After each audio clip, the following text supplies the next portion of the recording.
am joined, as usual, by my co-host Scott Karasik, and we are joined today by Bill Rossetti. You guys have heard him on the Locked On Panthers podcast. You have seen his work on the Falcons Wire as well as the Panthers Wire at USA Today, as well as many other places on the internet. And Bill's going to be joining us today to talk about the Carolina Panthers offseason. We're wrapping up our NFC South 2018 offseason talk with the Panthers. And of course, at the end of the show, we will be answering all you guys' mailbag questions. Bill, welcome to the show, my friend. Hey guys, thanks so much for having me on. Pleasure to be here. Really appreciate it. So, as we always do, starting out the show, we talk about any roster moves that the Falcons have made since it's been 2 weeks since our last episode. There have been a ton, or several, small, minor roster moves. I guess the biggest move is probably the fact that Ricardo Allen now finally put his name on the dotted line as far as restricted free agent tender. It was inevitable. It was just a time of when he would do that. But in the meantime, the Falcons have added two undrafted free agents, Jaden Graham, the tight end out of Yale, Tash Williams, the wide receiver from TCU, to make room for both of those guys. They cut Joey Ivy with an injury settlement, tight end Jake Rowe from Boise State, and safety Quincy Mosier, who was on IR last year. Scott, we'll get your thoughts on those moves, but we got some mailbag questions as usual from Evan Birchfield. What are your thoughts on Quincy Mosier being waived? And Falcons Andy on Twitter said, with Mosier out of the picture, what do you think the options are for backup strong safety? Well, I mean, the Falcons have a pretty deep roster as it is.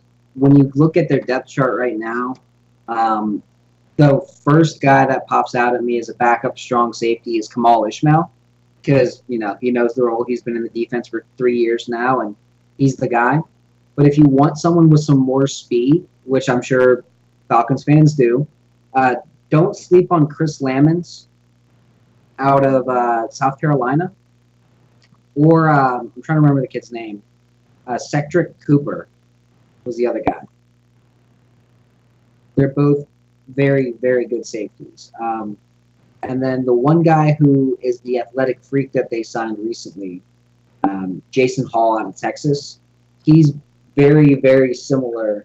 If you want you want to compare a guy to Keanu Neal, Jason Hall is that linebacker, safety, hybrid type player that Keanu Neal is. Interesting.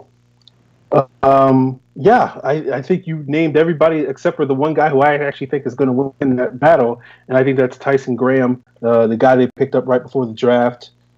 He was an undrafted free agent with the Colts last year, coming out of South Dakota, I think. I think they picked him up after they saw him at the one of those veteran combines in the offseason. So I actually think he's probably the front runner to win that spot. I watched a little bit of him with the Colts last summer. I was somewhat impressed with him. So it's a mixed bag. It's really anybody's game at this point. So it's more throwing darts at the board to see who sticks. And Evan Birchfield's last question before we move on and get into the Panthers offseason is, what are your thoughts on Ricardo Allen signing his second-round tender? I mean, it doesn't really say anything to me. It's just him saying, hey, I want to be in camp, and, $3 million is better than $500,000 like I made before. I've never made this kind of money in my life, so I'm just going to be happy with it for this year and then play my balls off and maybe hopefully get a long-term deal with the Falcons, and if not, I'll sign with someone else who wants me. Yeah, pretty fair enough. Yeah, as I said at the top, it's pretty much an inevitability that he would sign his tender. He was basically holding out so that, holding out, I should put that in air quotes, just basically to let the team know that he wants a long-term contract. And if he plays at a high enough level this year, depending on how the price goes and how his season goes and how DeMonte Casey's season goes, we'll see at the end of the year if he winds up getting that long-term deal from the Falcons. But that's all stuff that we'll find out, I guess, in 8 months, 9 months, next March. Something like that. Yeah. Probably next March at the earliest. Yeah.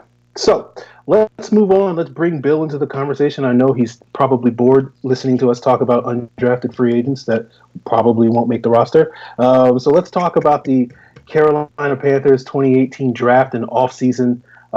Panthers really seem to go heavy on addressing some of the depth on their defense with this draft.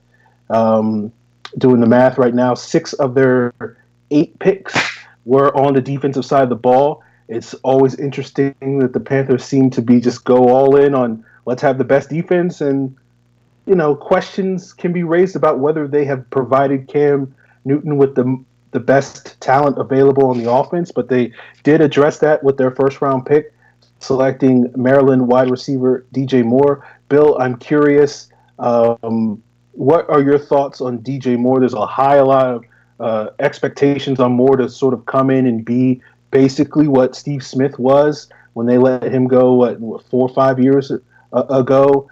We did get a mailbag question from somebody, Bruce Luan. He asked, what are your thoughts on DJ Moore? Should they have gotten Calvin Ridley instead, or are you happy with the Moore pick? Who else would you have liked the Panthers to select instead in the first round? So give your thoughts on DJ Moore, and I guess you can address those other issues a little bit later on.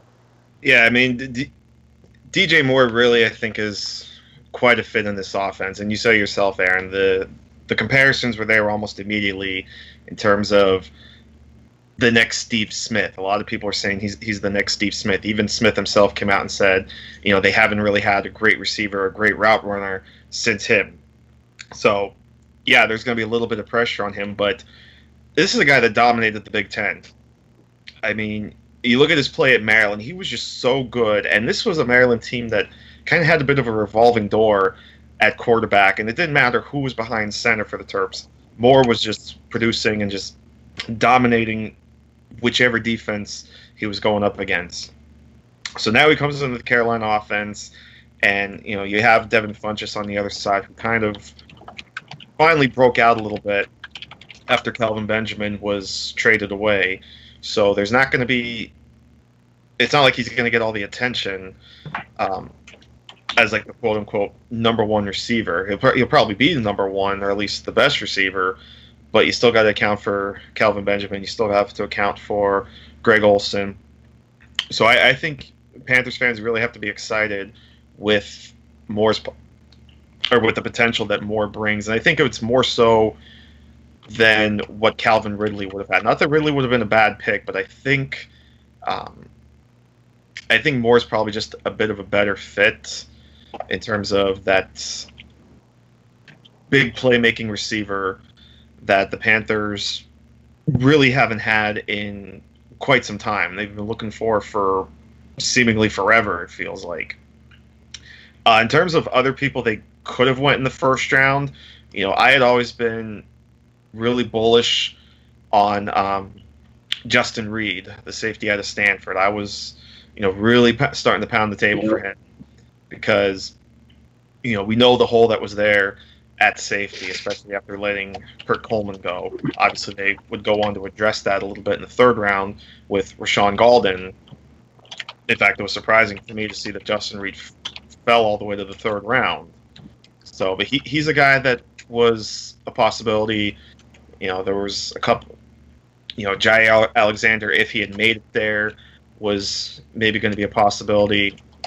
But you can't hate on the DJ Moore pick. I think wide receiver is definitely one of the, if they weren't going to go secondary, it was probably going to be wide receiver, maybe O-line. I mean, maybe you could talk Will Hernandez or Austin Corbett, one of those interior guys. But in the end, the Panthers just were in love with the playmaking ability and the speed of DJ Moore. And I get it, because DJ Moore as an athlete was probably the best athlete at receiver in this draft. But when I'm looking for a wide receiver, I want someone who's more than just an athlete, if that makes any sense. I want a guy who can run routes, a guy who can attack the ball in the air, a guy who is physical at the line of scrimmage, and if he's not physical, he at least can open up and work his way around guys at the line of scrimmage. So I don't see a guy who's going to be able to create the same kind of separation, but he's a different style of receiver than what Cam has had. But I don't know. I feel like Cam needed somebody who was more of that standard wide receiver, that standard 6'1", 205-pound number one receiver versus that 6'5", 240-pound tight end playing receiver like Kelvin Benjamin was. It's just a better fit for Cam's style and what he likes to throw to. I like the Moore pick. I'll let you respond to what Scott said in a second, Bill. But I thought, my personal opinion, I thought Moore was the best wide receiver in this draft.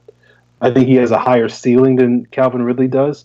You can certainly make the case that Calvin Ridley has probably a little bit of a higher floor, and certainly you can probably make the case that given the situations that Ridley is going into in Atlanta versus what Moore is expected to go to in Carolina, that probably will bear out this season, where you'll likely see Ridley come in, probably be a little bit more productive early on. But I do think 3, 4, 5 years down the road, we might look back and say, DJ Moore's up there with the Michael Thomases and the Mike Evans, as well as a Calvin Ridley, as one of the best wide receivers in this division, and a guy that can really be a dynamic threat for teams. Because I just do think, from an explosiveness standpoint and from a physicality standpoint, even though he's not the biggest wide receiver, I do think he checks those boxes a little bit better than Ridley does.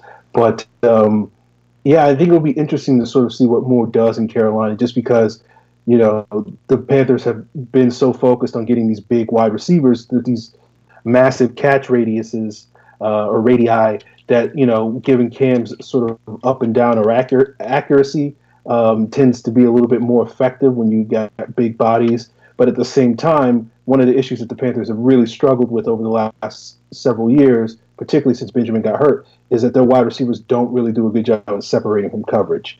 And it's fine when you're 6'5" or 6'6", but if you're playing at the level that Benjamin has played the last couple of years and led to his trade, as well as Devin Funchess being up and down, that's not as advantageous. And I think what Moore brings to the table potentially is that sort of wide receiver that can be in that, Deshaun Jackson, comparing them to another former Maryland wide receiver like Stephon Diggs, a rich man Stephon Diggs, and be that guy that can be a speed threat and a dynamic weapon that you can utilize as the go-to wide receiver in your offense. Yeah, and I mean, Scott brings a good point. I think both receivers definitely could have brought something to the table, and it was always funny to me when Calvin Ridley had his quote unquote poor combine or whatever it was that kind of caused some people to jump off the train a little bit, as it were. I mean, I never bought into that. He's still, it's one of those things where you tend to overreact to kind of some small things. Not that the combine isn't important, obviously, but some people really like to take a small sample size, as it were, and really bounce off that, as it were, and really kind of try to create something that's not there. We saw it with Teddy Bridgewater. Everyone kind of ripped him to shreds after his poor pro day, and he still went on to be a solid quarterback. Obviously, unfortunate with the knee injury. But same with Calvin Ridley. He was still arguably the best receiver, depending who you talk to. So, I think he would have been a fine pick as well. I think this was one of those reasons. This is one of those spots where you couldn't really go wrong. I think they mentioned his yards after catch ability in their post-draft press conference was kind of the deciding factor in them leading to them ended up picking DJ Moore. Yeah.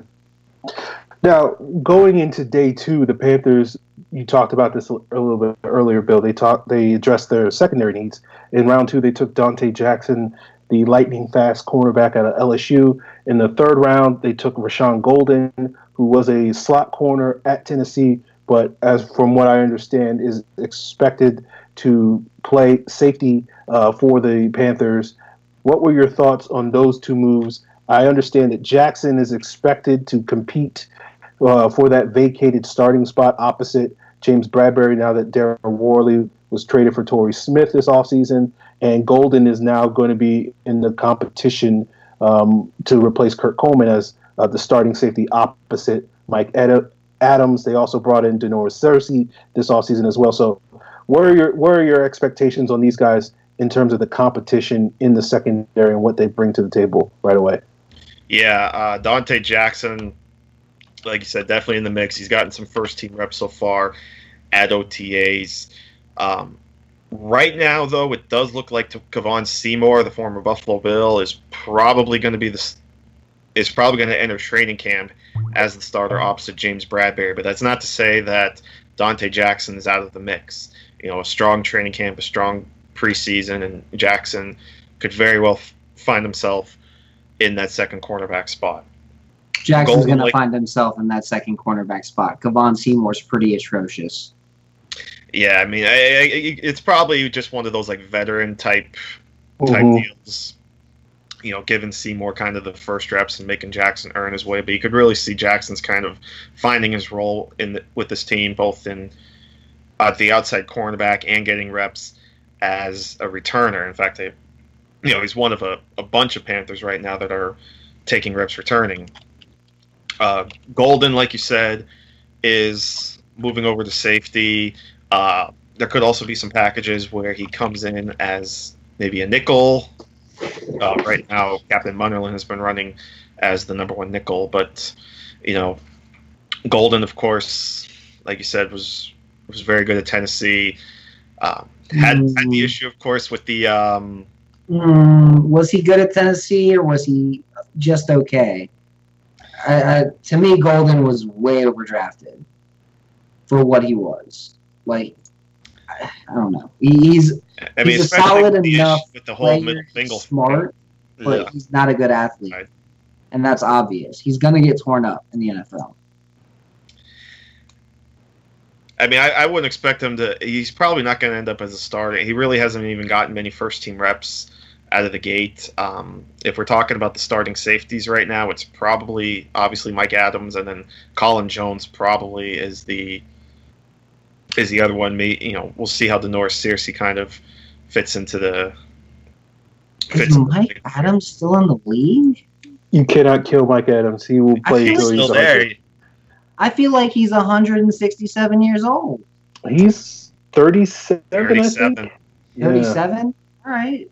And he's been starting for 12 years. It's ridiculous. Yeah, because I feel like I played Madden 04 with him, Madden 03 with him, and he was picking off a Mike Vick pass and that.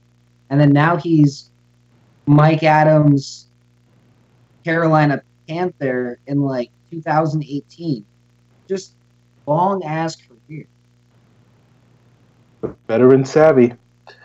I'll be curious to sort of see what Jackson. I was not a huge fan of Jackson because I thought he was more just a speed guy than a guy that is a refined cornerback.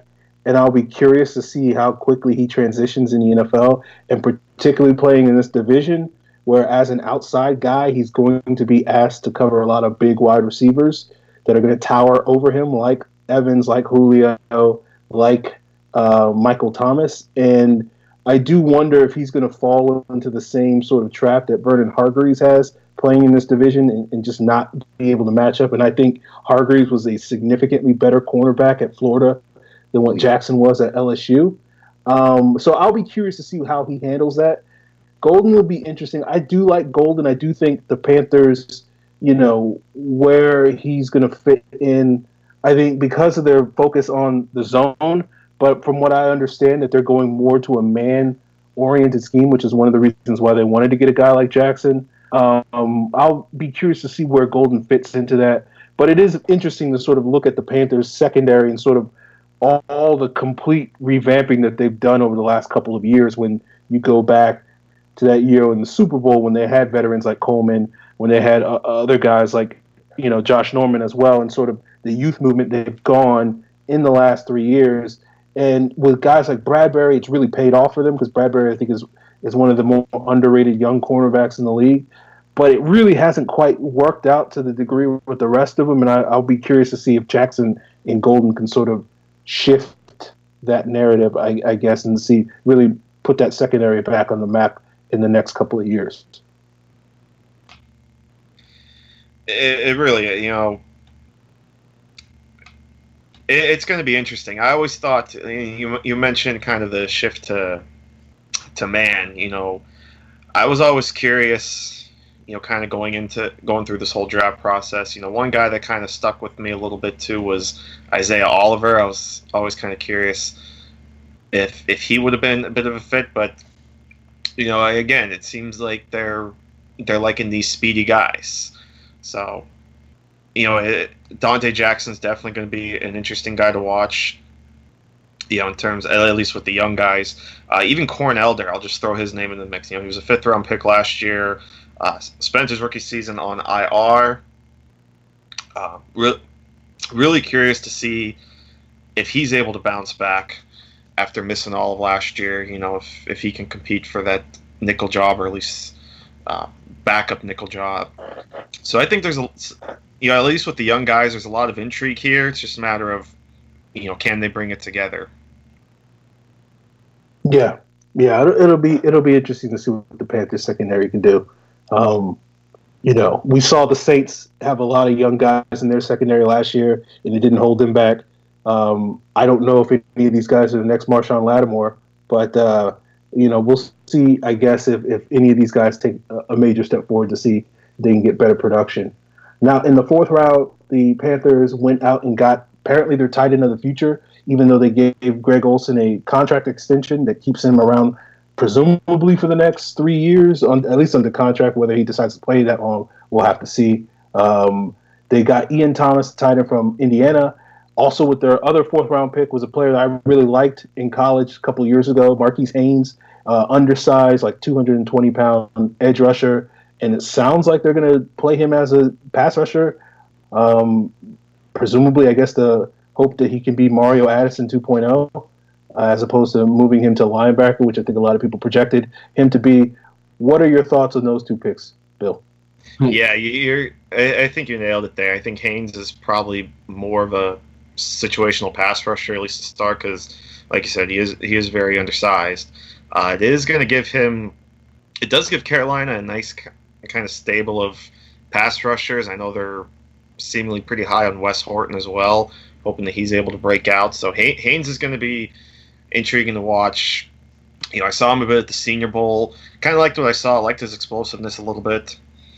Ian Thomas, the numbers obviously weren't there at Indiana, but that wasn't really Indiana's offense. That's not also Ian Thomas's fault, because the quarterbacks he played with sucked. Exactly, too. Absolutely. But, the talent's definitely there. And, they were sitting there with the first pick of the 4th round, and I think there was some talk that, there were some trade offers, but the Panthers were not budging at all from this pick, so they seemed pretty set on Ian Thomas. They were looking for a tight end as well after Ed Dickson signed with Seattle in the offseason. You also got Chris Manhertz in the mix, who was a solid blocker, but just more of a nothing really more than a number 3. Kind of needed a new number 2. So really interested to see how often they go to these 2 tight end sets with Ian Thomas. Like you said, Aaron, the contract extension for Greg Olsen coming off the foot injury, but I think it's like the connection never went away with Newton and Greg Olsen. But Ian Thomas, I think for down the line, is definitely going to be one of the guys to watch. I'm curious, Bill, how long do you think Greg Olsen's going to play? Before the contract extension, I would have said this probably would have been his last year. Maybe he comes back for another season in 2019. I'm actually looking up his contract as we speak to see, in terms of if they cut him. I'm curious because I'm wondering how long you think Thomas will have to basically develop behind Wilson. Olsen? Is it going to be a situation like Olsen's got 3 years left, by the way. Yeah, but it's like, is it a situation like what the Falcons had with Levine Toilolo a couple of years ago, where it was like, hey, let's draft Levine Toilolo, and then he's going to start after Tony Gonzalez in year 2, and Toilolo was just not ready for that. Maybe if he had gotten maybe 2 more years to sit behind Tony Gonzalez, he might have been at least a functional, competent starter. And with Thomas, he's interesting. Toilolo was never going to be a functional, competent starter. Let's be honest here. Well, he was never the receiver that we wanted to be. He was never going to be. But he could have been at least a decent blocking tight end that could have been a decent factor in the red zone, given that he's 6'8". So I do wonder. Like he was 5'8". We're not gonna get into a Toilolo fight, but I think Toilolo was underrated in the red zone. I think the good old days of Toilolo. I think he other than a couple of those pretty blatant drops he had, but like he was overall pretty productive in the red zone throughout his career. But that's a conversation for that. I think that's more due to play calling than he just couldn't hack it. But Bill, take us off the subject and talk about Ian Thomas. Yeah. I'm actually looking at Greg Olsen's contract numbers right now real quick, too. So they actually don't even save any money if they were to cut Olsen before 2020. If they cut him in 2019, before June 1st, of course, it's effectively a wash. They would actually lose. They would have $300,000 in dead money. So really, he seems pretty locked in, at least for the next 2 years. So, if that's the case, that's at least going to give Ian Thomas a good bit of time to learn, especially in Norv Turner's offense, and give himself an opportunity to really be that pass catching tight end. Maybe kind of really help make that smooth transition from Olsen to Ian Thomas. And I know some people, I'll give a shout out to my buddy Russell Brown, who was really high on Ian Thomas. So. And I like I said, I'm a bit of a fan myself, so I'm really excited to see what he brings to the table. Obviously not expecting a lot year 1, maybe not a whole lot year 2, but down the line, this is one of those picks that, it's kind of those, it's just kind of those stick and stash type picks where down the line I think it's going to pay dividends. Yeah, it seems like Olsen's contract is basically play until you want to stop, Greg, and then he'll retire. Yeah, pretty much, yeah. And understandably, given how effective he's been and basically been carrying the Panthers passing game for like the last 3 years, it makes perfect sense to basically, retire. Greg Olsen, if I'm a Panthers fan, if Greg Olsen wants to play 7 more years, let him. He can be out there in a walker and a wheelchair. Absolutely. He's one of those players that Panthers fans just would want to just drag off the field. Yeah.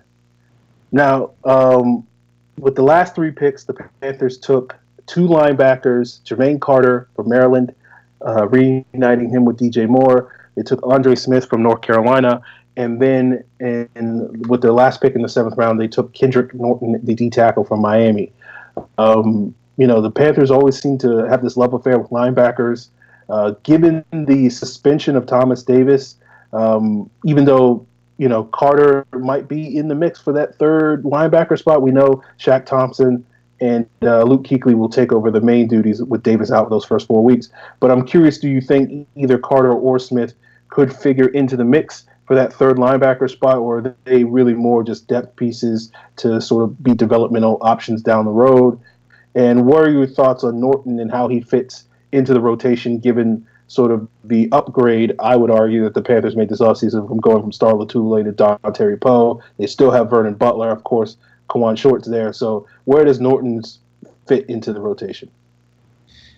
Yeah, so on Jermaine Carter, one of the leaders of the Maryland defense, I think worst case scenario, because a lot of the current backup linebackers at Carolina are entering contract years. So eventually, I think Carter is at least going to be the top reserve at linebacker, kind of maybe play his way into sort of that David Mayo role. of, the guy that can just step in wherever should one of the top three go down. I think you're probably going to see, maybe you see a lot more nickel situations during these first 4 games with Thomas Davis being suspended. It might just That's be what they need. What's that? That's what they need, because they're better off throwing, Ross Cockrell out on the field or Corn Elder out on the field than throwing out David Mayo. Mayo kind of blows. Yeah, and I think that's what's going to happen. You're likely going to see a lot more. You're likely just going to see Shaq and Kuechly on the field. Because let's be honest, you guys know as well as anybody else, the days of the 4-3 and the 3-4 base defense are more or less over. It's a lot more sub packages, and again, you mentioned Ross Cockrell or guys like Captain Munderland or Searcy, whatever the case may be, you're probably going to see a lot more of them. But like I said, I think Carter eventually takes over for Mayo as one of the top backups. I think he gives you special teams value as well. He was a decent tackler at Maryland. Andre Smith, a little similar. I think he's probably going to have to make his case on special teams to kind of stick around. Kendrick Norton's a guy I'm always a fan of good D tackle play. So Norton here in the 7th round, I think, was pretty solid. So I definitely like the depth here at D tackle. Like you just mentioned, Dontari Poe now in the mix, after replacing Starlo Tulele, who we kind of figured the Panthers weren't going to re-sign anyway. Vernon Butler has to step up, though. We really want to see more out of him. Kyle Love's getting up there in age. So Norton could possibly be also one of those picks that are maybe down the line to take over for someone like Dontari Poe. So really, he's one of the guys, I've kind of gushed over the higher picks, but if we're talking the lower picks too, Norton's a guy I'm going to have my eye on. And it's funny because I think Norton is probably your biggest steal. So I'm with you on that. It wouldn't shock me if he took that final roster spot from Kyle Love, because Love is not what he was in previous spots. And he really wasn't even, his snap count really wasn't even that high. So it's not like he's really even had much opportunity. So he's probably reaching the end of the line. So, between Love and Butler, and then of course they added Tracy Sprinkle as a college free agent. So there's going to be some competition for snaps there behind Poe and Short. So I think, if he can stay healthy, I think Norton's got a good chance to really steal some of them. Okay. Yeah, I think, I wasn't as huge a fan of Norton, but he does have some talent. I think he does have some upside. And I think going to Carolina basically will just be buried on the depth chart for the foreseeable future behind, those top 3 guys is a good situation for him, just because I do think he'll get time to develop if he gets that time. So, 2-3 years down the road, if and when, they're looking to move on from Dontari Poe, if and when Vernon Butler's contract is up and however that gets resolved, then I think Norton could sort of step in and be a rotational piece. And, with the linebacker, the Panthers are always looking for depth there. But yeah, I think you're right when you're saying, like, it's going to be the Shaq Thompson show. I've always been impressed with Shaq Thompson. Obviously the Panthers have 2 great linebackers, so there's an obvious reason why Shaq Thompson hasn't been featured as much. But I do feel like he's a player, in this first 4 games with Thomas Davis out, this will be, his best opportunity to really showcase his skills, where there will no longer be as much of an excuse to why he's sort of a situational player on the defense. No, absolutely. You're right. This is definitely going to be, I definitely feel this is going to be Shaq Thompson's coming out party, especially in these first 4 games. Especially since he's got probably one of the better defensive lines right in front of him. Yeah, absolutely. I'm really kind of pissed that Dontari Poe left to go to Carolina. Like, Like, that honestly really frustrated me. Not because I wanted, like, I don't get me wrong, I wanted him to stay here, but it was also go anywhere but the NFC South. Yeah. And anywhere but Carolina, who has a very good defensive line. Now, like Addison and Peppers and those guys are getting older, but it's still frustrating because you're like, get the fuck out of the division. Don't, like, go there and then fuck with us. Like, I realize you're only here for a year. I'm not asking for loyalty. I'm just asking for, like, don't be a dick. Like, you know, don't be a dick. Like, don't go to your team's big rival that you just played for. Go to, like, Miami and replace Ndamukong Suh and give them somebody to just hang their hat on. But no, he had to. Still love you, Dantari. Still one of my favorite football players in the league and all that. But why, Carolina? Like, why? Yeah. I'm not looking forward to it. Brandon Fusco versus Dontari Poe. It would have been so much more fun to have him just go to Miami and hang out with Cameron Wake and Robert Quinn and, you know, Charles Harris and all those guys and not have to worry about him here. Phil, I'm curious. I'm assuming that you think Poe is the biggest free agent signing for the Panthers this offseason. But I'm also sort of curious of among their other additions, are there anybody like a Torrey Smith or Jarius Wright or C.J. Anderson, Ross Cockrell, Denor Searcy, that you're expecting to make a big impact this year with the Panthers? Yeah, I think C.J. Anderson was definitely one of the more intriguing pickups. You know, the loss of Jonathan Stewart, you know, he was obviously the fan favorite. You know, it was tough to see him go, but obviously the injuries. He wasn't what he was. Well, no, absolutely not. I mean, the injuries were really catching up to him. You know, it's not like, and Ron Rivera came out and said this the other day that that he feels Christian McCaffrey can handle a full load. But I'm really intrigued to see how C.J. Anderson is going to factor into all this. In sticking with the running backs, you know, not necessarily free agent pickups, but I'm also curious to see how this is going to affect guys like particularly Cameron Artis-Payne, who was likely on the roster bubble before the Fozzie Whitaker injury. He may still be on the bubble. I don't know. You know, with Anderson now in the mix, Kenyon Barner on the mix, you know, he needs to step up, I think. He needs to really have himself a good training camp to possibly stick around. But, you know, Ross Cockrell, definitely an intriguing signing there. You know, kind of a nice, you know, I don't want to use the word consolation prize because it kind of sounds, I don't want that to sound like negative, but it was a nice pickup after the whole Bashaud Breeland mess went down. I still don't know really what went down there. I thought they signed him and then, like, what, he failed the physical? He failed the physical, so it voided the contract. Yep. In fact, off the top of my head, I don't think Breeland signed anywhere, has he? Or did he sign for like a 1-year deal? I think he signed with like the Colts or something. I want to say he signed with like the Colts. Maybe he did. I don't know. No, he's currently a free agent. Yeah, he is still a free agent. Okay. So yeah, that was really weird how that all went down.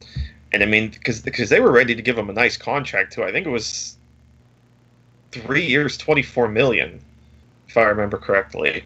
Basically, had they signed him, they wouldn't have had the money to sign Dontari Poe. Probably not. No. So I wouldn't have had to deal with the issues that I had, and I'm even more frustrated with that. So blame Breeland's foot for all this. Bashaud Breeland has a messed up foot, so Dontari Poe goes to Carolina when he probably could have come back here.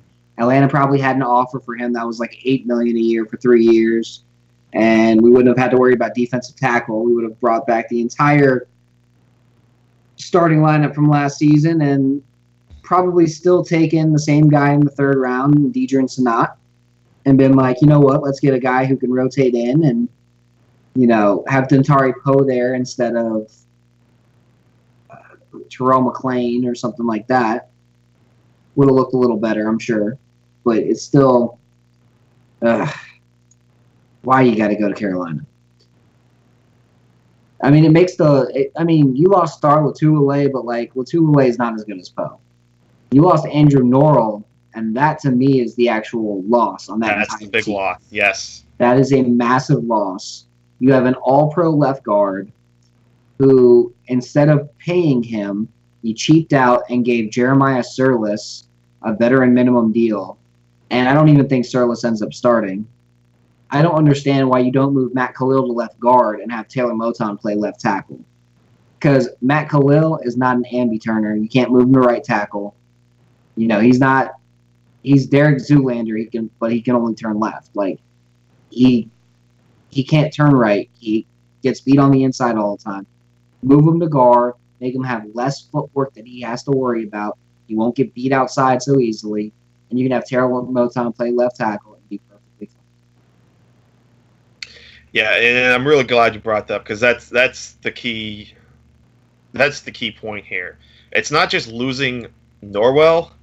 It's that they really, at least from an outsider's perspective, they really didn't do a whole lot to kind of address it now. They are letting Taylor Moton compete for that left guard spot. It's likely, because you're right, Sirlis likely isn't even going to start.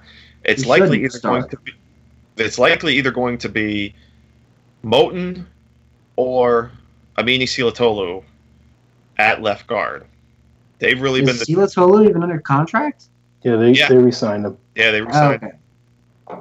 It's really been mostly those two getting the first team reps at left guard. There was even a time where both of them were on the line together because Trey Turner was working with Trainer. So there were some points where Silatolu was over at right guard, Moton was over at left guard. I still am intrigued by Moton. I'm hoping he can kind of show me some things. But, if neither of them are really able to step up, then obviously you're going to look back at this offseason and be like, why didn't they do more to try to replace Andrew Norwell? I never expected them to re-sign Norwell because I didn't think it didn't seem like they had the cap space, and plus you gave Trey Turner all that money. I don't know if they would have felt they wanted to give big money to two guards. And, of course, here comes Jackson throwing all that money. They should have, and then they wouldn't have signed Dantari Poe. But now they're making it easier for teams like the Falcons, who have a fast, strong defensive line, to attack a very weak left side for a right-handed quarterback.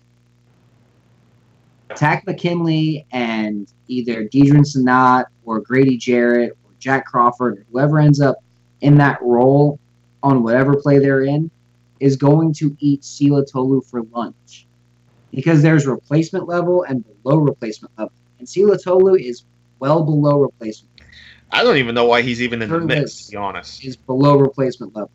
The only guy they could put there that would actually be, above replacement level is your dude, Taylor Moton. And without Taylor Moton starting, they're screwed. I'm just going to be honest here. Because left guard is one of the more important spots in the NFL. Yep. That's why the Falcons since 2008, 2007, have had two guys primarily play left guard, barring injury. But they've had Justin Blaylock and Andy Levitre. It's been a spot that they've invested in almost as much as they invested in left tackle. 2 first-round picks at left tackle. At left guard, a second-round pick and a big free agent. That blind side is very important. And if you look for a right-handed quarterback, you have a franchise quarterback like a Cam Newton, like a Matt Ryan, you have to invest in the left side of the line. And the Panthers are doing what Falcons did with Mike Vick and saying, he can run. we don't need to really invest in the line. We can like give our guards some money, but outside of that, let's have 3 guys on rookie contracts, 1 guy who we're going to give a lot of money, but he blows. We just scouted him, and Ryan Khalil. And I mean, this is Ryan Khalil's swan song too. So, but it's okay on Matt Khalil because his foot issues were the problem last year. So he's probably over those foot issues, even though his foot issues have been. Even though the foot have been his foot issues that he's had since 4 years. Got drafted. Yeah. Like he was he was like an all-pro as a rookie, then he gets a foot injury, and now he's some punk who can barely play football anymore. Yeah, I'm good on Matt Khalil. Thanks for busting and making me look like a retard. Now, I will say this about the guards too. Maybe people can come back and me say, "Oh yeah, they did address it with the fact that they picked 3 players in college free agency. They picked up Brendan Mahan of Penn State, Kyle Bosch of West Virginia, and Taylor Hearn of Clemson. Could one of them stick as a backup? No. Maybe. I don't know. Hearn I'm probably sorry, has the best chance, but with the state of offensive line in today's NFL, if you don't get drafted, unless you're just like old and from a tiny school like Ryan Schrader, it's probably because you suck. And I mean, there's about 1 million linemen on this depth chart anyway, too. So there's a lot of work in front of those 3 to even make this roster. So if you look at the entire NFL by position, and you look at the guard position specific, the guys who are undrafted that are starting in the NFL or projected to start right now are James Hurst in the AFC North for the Ravens, and he's probably going to get replaced by Nico Siragusa. Trey Hopkins for the Bengals, and Bengals fans are already calling for someone to be drafted at guard. Ramon Foster, who's one of the few good undrafted guards. You got a lot of guys here that are drafted, set big free agent. Andrew Norwell was obviously on that list, yep. Quentin Spain, so the AFC South has a couple of guys. But, I mean, you've got like maybe 6 guys in the AFC, or 4 guys in the AFC out of 32 starters. And then in the NFC, I'm trying to find one right now, and I'm having trouble. Bradley Souls won, but like he sucks, so like maybe and he probably isn't going to start because they drafted James Daniels in Chicago. And where is it? In Detroit, they've got a guy, I think Joe Dahl is going to start at left guard for them over their street free agent. And Green Bay might have 2 starting guards that are undrafted, and they both are not good. Like Lane Taylor's not good. Justin McCray's not good. Easton, he kind of blows up in Minnesota. Compton, Compton was drafted. Compton was a 7th round pick. Falcons have both drafted guards. Turner's drafted. Like, you're just not good if you're an undrafted offensive lineman in today's NFL. Like, there's 4 guys in the AFC, 2 guys in the NFC. Everybody else was drafted, and normally they were drafted high. Iupati, 1st round pick. Hugh, 1st round pick. Saffold, 2nd. Damon Brown, 3rd. Laken Tomlinson, 1st round pick. Josh Garnett, 1st round pick. Ethan Posick, 2nd round pick. DJ Fluker, 1st round pick. Marpitt, 2nd round pick. Larry Warford, 3rd round pick. Heat, 1st round pick. Trey Turner, 3rd round pick. Fusco was 6th round pick. Yeah, Fusco was a late rounder, but Levitri was a 2nd round pick. In just the AFC South and AFC West, there's only 2 guys who weren't a top 3 round pick. So you really have to get a lot of good, a lot of talent, and when you take that talent, you got to get it in higher rounds. Otherwise, you're probably not going to have a good offensive lineman, especially at the guard spot in today's NFL, unless you get really lucky with your scouting. You have to get really lucky, just like the Falcons did with Ryan Schrader. Absolutely. So, it's going to be an adventure, to say the least, especially on the left side. Again, I'd love to see Moton there, but part of me feels that they're just going to stick with Silatolu, and then Dallas is going to come to town week 1, and DeMarcus Lawrence is just going to run circles around that offensive line, and then they're going to be calling for everybody's head. Bill, we'll get you out of here on this one. You express your reservations about the offensive line, but what are your expectations for the Panthers overall this season? Is this the year that they get back into the mix to win a playoff, to win the division, and get back into the playoffs, and are they still a playoff contender and make a potentially deeper run in the playoffs like they did a couple of years ago? Yeah, they're definitely still a playoff team, no doubt. I mean, a good bit of the team is back, and Cam Newton really is still the catalyst. Just he still is what helps make this offense go. I know there's been a lot of buzz recently on Cam Newton in terms of who ranks him here, who ranks him there, but he's still valuable to this team. He's still going to lead this team to, I still expect this team to probably get about 9, 10, maybe 11 wins. Probably won't win the division, though. New Orleans is so tough. Atlanta is obviously going to be very good. Tampa Bay is going to give them fits. So I don't expect the Panthers to win the division, but I think they could still compete for a wild card spot. But even still, you've got Green Bay, who's going to more or less rise from the dead from last season. San Francisco is going to be on the rise. Detroit's going to be in the mix a little bit. So the path to the playoffs is certainly going to be tough, and it's a tough schedule, as you guys know, because it's more or less the same as your guys. But overall, I think there's still pretty good expectations for this team, especially with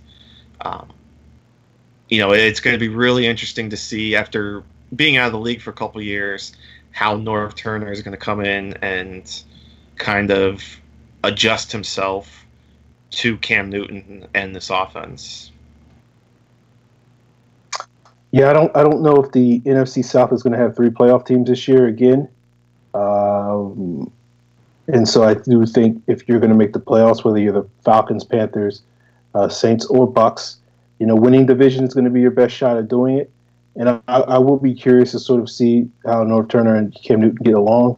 At first glance, you don't necessarily know if that's a great fit in terms of how Norv calls plays, or at least in terms of protecting the quarterback, at least. But it'll be interesting to sort of see what the Panthers are at the end of this season. I certainly think they're in another position where they're going to have to rely heavily on Cam Newton to carry the offense, but as usual, their defense is always going to be, or not necessarily always, is going to usually make them very competitive. So I certainly think they'll be in the mix definitely for a wild card. I'm not quite convinced that they're going to be winning the division, but we'll see how it goes. Now, Bill, let the people know where they can find you on Twitter and all the various websites where you produce content. Yeah, it's a good bit of them, huh? You can follow me at Bill_Rossetti. That's RICCETTE. Follow my work over at the Panthers Wire, the Bengals Wire, Locked On Panthers Podcast, even my own blog, Bill Rossetti NFL at WordPress, where I post some random stories here and there. I even dip into college basketball when the time comes around. So if you're a fan of that, you can check me out there. So I'm kind of all over the place, still kind of, wading my way through, as it were, but really building and really enjoying every minute of it. Well, Bill, we appreciate you coming on and giving your thoughts on the Panthers, and we look forward to talking with you in the regular season. Is it week 2 or week 3 where Falcons and Panthers are playing? Yeah, it's pretty early. Might be week 2, I believe. Let me Yes, it is. Yep, week 2. We should probably learn these things between now and September. So we yeah. should, but I mean it's June. Yeah. So and we're all a little tired from the long season and the long draft season, and at this point it's just like, all right, let's get our brains together, let's reset. It's funny that I more remember who the Eagles are playing in week 2. At Tampa Bay, by the way. Okay, there you go. I know the Eagles are playing week 1. Falcons. Yes, they are. That's right. Yeah, so. And here's hoping that the Eagles lose by like 45 points a week. So, Bill, again, we appreciate it, and we look forward to talking to you at some point in the month of September when the Falcons. Yes, absolutely, man. Yeah, it was a lot of fun, guys. Thanks so much for having me. Really do appreciate it. And, yeah, looking forward to talking to you guys again sometime. Hey, all right, man. Great to have you. All right, guys, we're going to continue the show and answer some mailbag questions. So we got a couple of mailbag questions that we want to get through before we wrap this thing up. And, I guess we got to talk about Julio Jones at some point. And we got a bunch of mailbag questions, but we're probably not going to get through all of them because we want to do a little bit of a shorter show just because we got to a later start this evening. So we'll definitely talk about the Julio Jones situation and any other additional questions that we do not get to in the next 10 or 15 minutes. Then we will definitely get to later this week on Facebook Live. So definitely give us a like on Falcon Central Radio on Facebook so you can get the updates on that. So, of course, the first question comes from Bruce Luong. He asks, what's the best and worst case with the whole Julio situation? And on a similar note, Padre0920, it says, what is Julio's holdout snack of choice? Is he asking what Julio's is, or what is the Julio holdout? Like, what is my snack of choice during the Julio holdout? Because if I had to go with my snack of choice, it's bold Chex Mix. That stuff is amazing. There you go. I would go with Reese's Cup. I can't, I'm a sucker for peanut butter and chocolate. Dude, I get Reese's Cups, but I don't view that as a snack. Because if I snacked on Reese's Cups, it's one of those, they're like Pringles, but once you pop, you can't stop. Like, you get like a bag of those Reese's Cups, you lay it in front of me, give it about 30 minutes, you're going to have a whole bunch of little foil wrappers in the paper, and that's it. Because I can't control myself. I can control myself like Chex Mix. Yeah, I bought a 6-pack of Reese's Cups last week, and I really tried hard to make it last more than 6 hours, but I just couldn't. It was like a 6-pack, and I ate like them all, and I was like, yeah, it was a problem. So, what Julio is snacking on? Wait. Did they last more than 6 minutes is the real question. Well, normally they would have just gone in 6 minutes, but I tried really, really, really hard to not eat them in 6 minutes, so they only lasted 6 hours. So you were like, I can only have one an hour. I'm going to be disciplined. I was like, I'm honestly impressed. I'm honestly impressed because they would have been gone in like 3 minutes for me. Well, I had like 3 packs in the first like 5 minutes. And so I was like, oh, wait, I'm going to wind up eating all of these in the next 5 minutes. So I got to stop and nip this in the bud. And so I took a break. I put them away. And then 3 hours later, I came back and killed them. So was your break like sitting there playing video games, or did you take a nap? Or what did you do? I'm actually impressed here. Like, this is just a person. I went out and did other things. I was doing stuff on my car. I was, distracting myself with TV and movies and whatnot. It just didn't work out too well. So this is how good Reese's Cups are as a candy. Aaron literally had to leave the house for 3 hours just to not devour the rest of it. There you go. That should be the advertisement. So we went off on a bit of a tangent, but I don't think Julio's going to be stacking our Reese's Cups, so I have no idea. Probably, like, I don't know, something whole grain Julio's going to snack on. I have no idea. So let's go best and worst case on this. Yeah, right? Let's find out. Let me give my best case. Best case scenario, Thomas Dimitroff gets his head out of his ass tomorrow, and re-signs Julio in the morning, and everything's good to go. And, the cap's not that affected, and everything's fine. Worst case scenario, Julio is like, I want $20 million a year, which I can't see that happen. I mean, I get him wanting more money. I just don't want him to get, $20 million a year. I don't think that's going to happen.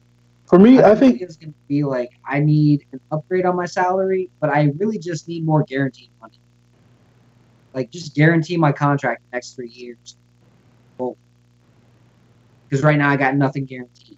That's what I see was what would really happen. Realistic situation. I'm saying, like, just guarantee everything you can.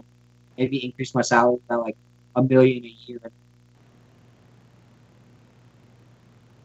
Okay. Look, I don't think there's really much of a difference between the best case and the worst case scenario. I guess the worst case scenario is the Falcons say to Julio, look, you got 3 years left in your contract. We're not even going to have a conversation about your contract until you play out at least the next 2 years. I guess that's the worst case scenario. And if that's the case, then the next 2 off seasons, we're going to have this be a situation every off season for the next 2 years. But it's not really going to change anything because Julio's going to play, and he's just going to complain about his contract every offseason. And it's going to be similar to other situations you've seen with other high-profile star players like an Aaron Donald, like an Odell Beckham the last couple of years. So it doesn't really do anything in terms of what happens on the field. It just means that, whatever, I guess, happens in the offseason. I think the best case scenario with this, best case for who? Like Julio? The best case for Julio is he gets a brand new contract. The best case for the Falcons is that they basically tell him, like, we'll bump your pay.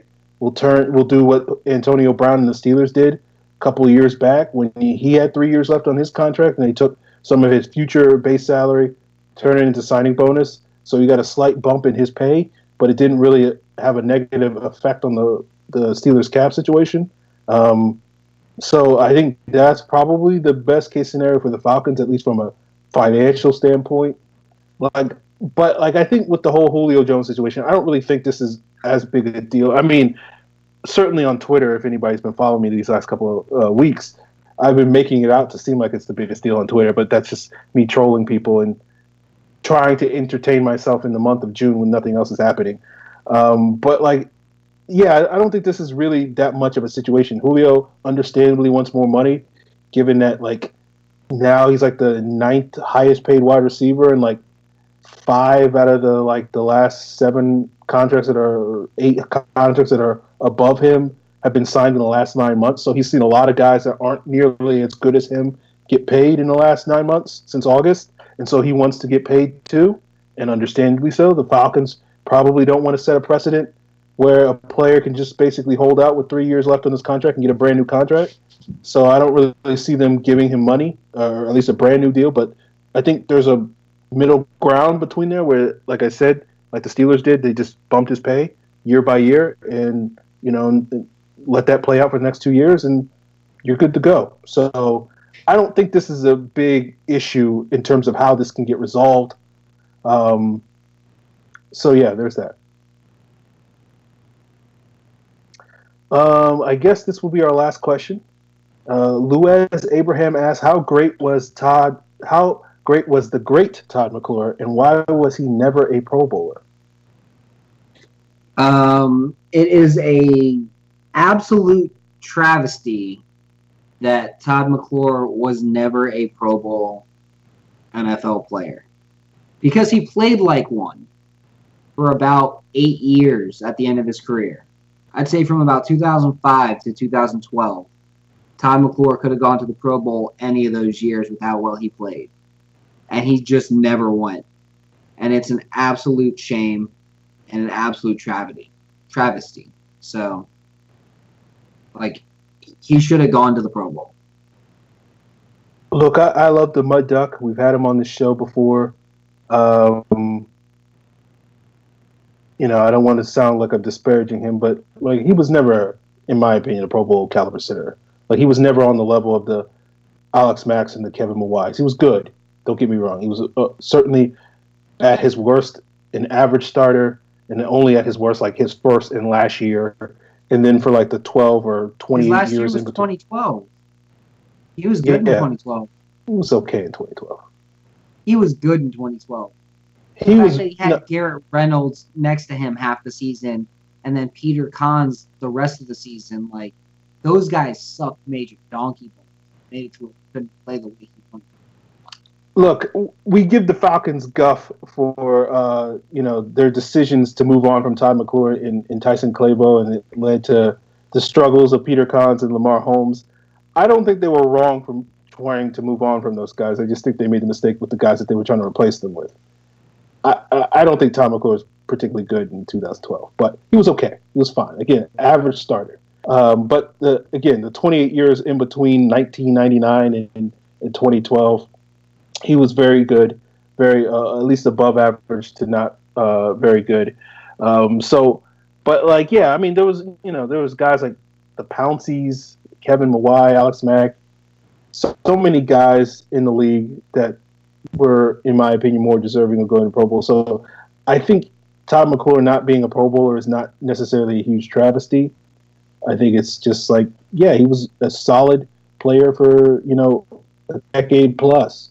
And, that in and itself is a great accomplishment to show that sort of consistency over that long period of time. You don't necessarily have to go to Pro Bowls to be a reflection of that. So, I don't necessarily think it's a tragedy that Todd McClure never made the Pro Bowl. I think what he was a really solid player for a really long time.